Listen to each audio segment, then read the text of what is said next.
Studies exception!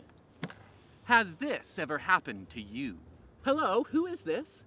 Oh, hi, Bob the researcher. How's the family? Are you publishing or perishing, Bob? What's that? You're interested in some educational data about that product our students are using? Oh yes, Bob, we would love to give you so much student personally identifiable information. Does FERPA allow this? You should never give student personally identifiable information to a researcher just because they ask, even if they say please.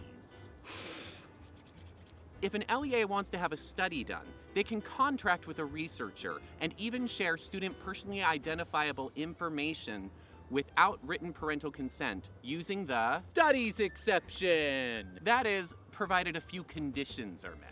The study must be done for or on the educational entity's behalf and for an educational purpose. FERPA specifically mentions, how did you do that? That was magic.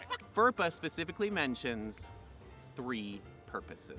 1, to develop, validate, or administer predictive tests. 2, to administer student aid programs. 3, to improve instruction. The data can only be shared with a written agreement in place that specifies the purpose, scope, and duration of the study, what data are to be shared, that the data shared can only be used for the purposes of the study. They can't be using that data for some other side research they got. If it's not for you, they can't do it. And that the data must be destroyed at the request of the educational entity or after the study is done. For example, let's say your district is invested in some reading software and you want to know just how effective that reading software is. Now, the reading software isn't a part of a federal or state mandate, so the auditor evaluation exception would not apply. But the studies exception would, since the purpose is to improve instruction.